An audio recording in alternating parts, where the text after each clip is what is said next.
mu office tulabenga naffe twogerako essira ku ebyo oba twongerako tucontributinga ku ebyo already byakoze. Era njagala nnyo okwebaza baganda baffe abayimbi ba celebrities bazali ne bakanye West abajja wano. Bantu abo bantu kikulu nnyo kwongera obulambuzi mu ggwanga lyaffe, especially domestically and internationally.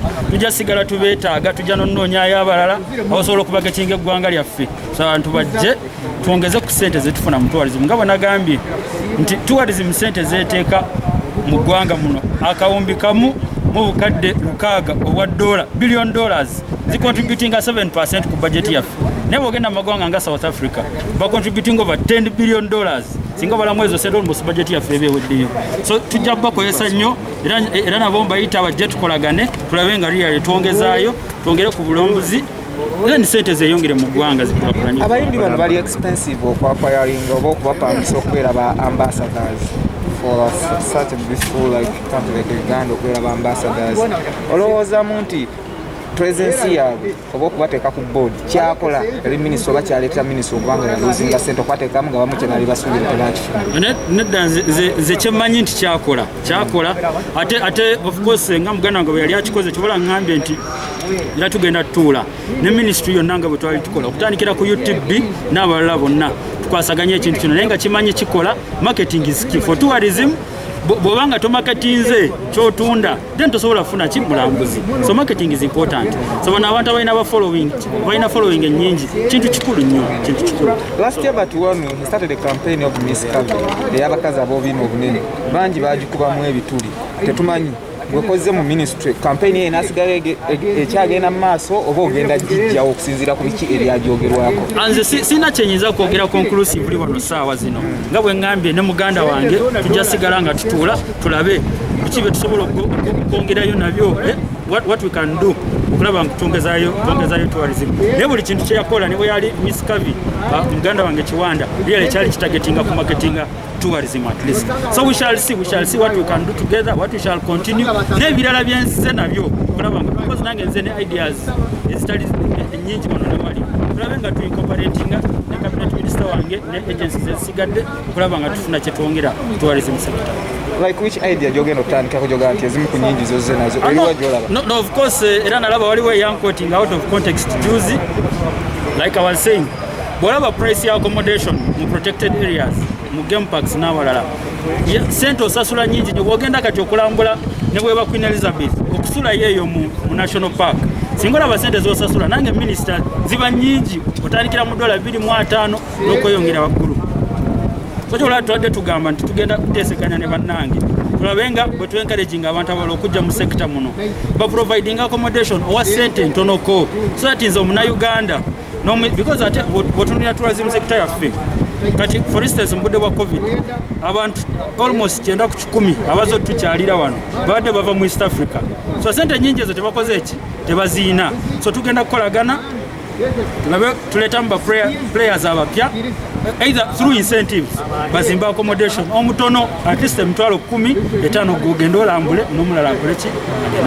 Minister Kiwanda abadde one of the public figure oba public minister omuntu we yaligana nti abadde amalirako ku byaji zakola mu tourism.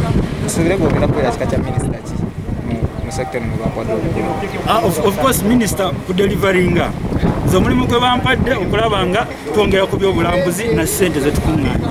So gwe minisita gwe ngenda okubeera nja kikola mu buli ngeri yonna gye nnabansobodde.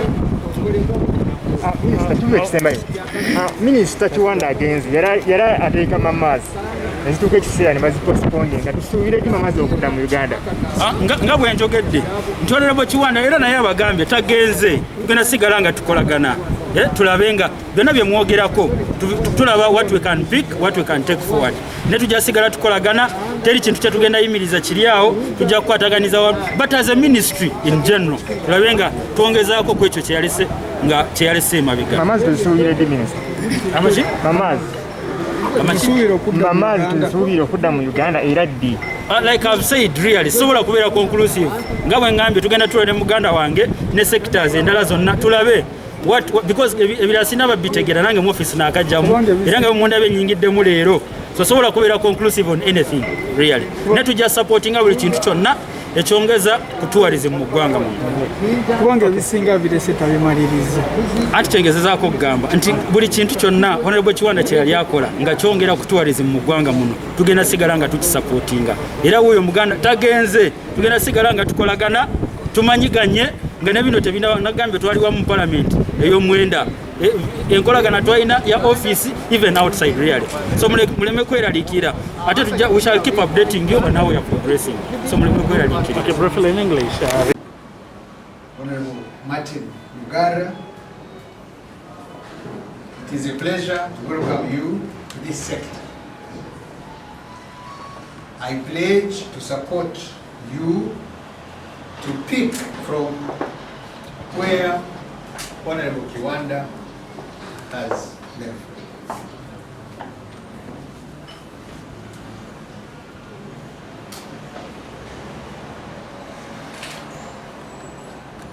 With your cooperation, teamwork, there is no reason why you cannot perform. We shall do our best to guide you so that you pick very quickly and make the ministry continue being as vibrant as it has been, as it is, and as it will continue to be. So you are welcome to this ministry, ready to work with you, extract a lot of vigor from you, is it? And push on the sector to higher heights. I will hand over the report to you. This is the minister report. It's quite thick. We know that you understand.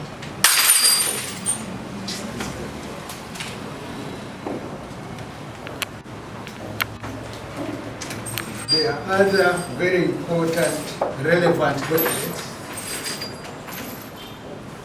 Acts of Parliament, Uganda Wildlife Act, UTB Act, UHCTI, Uganda Wildlife Research and Tourism Institute. All of these documents are very, very important. Please study. They will help you.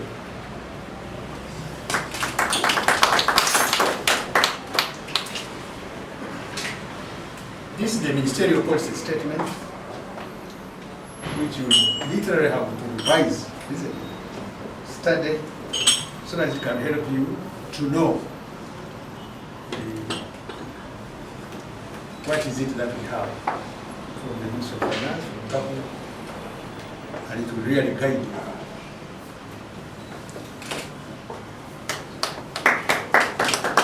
These are other relative documents which you need to study. And I have no doubt that being a young man, you won't spend most of the day reading and studying so that you are up to date with events in the ministry, in the country, and generally in the tourism world. Thank you very much. Thank you very much.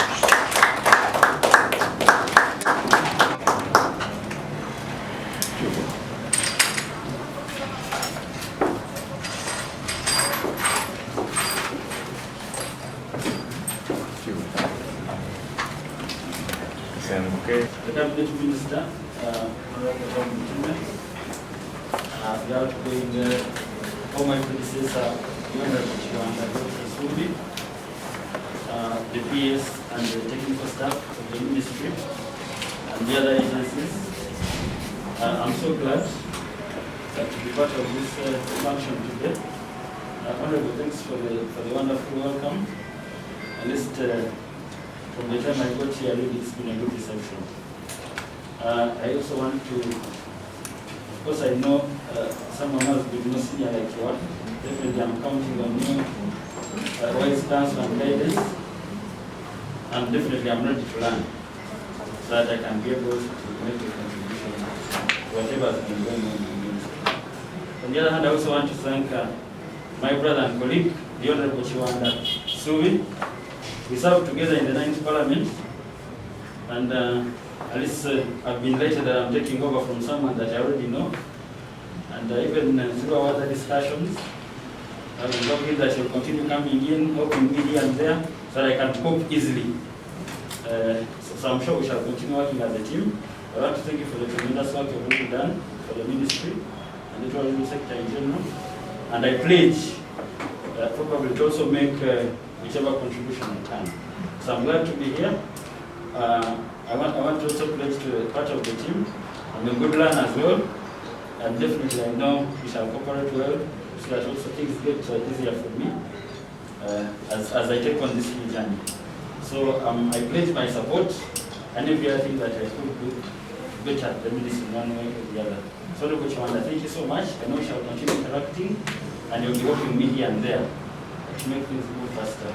To the Honorable Minister, my boss, definitely also pledge at least, because I already know through the discussion we had before, honestly, I know you're going to support in whatever way possible and I'm going to plan as well. So thank you so much.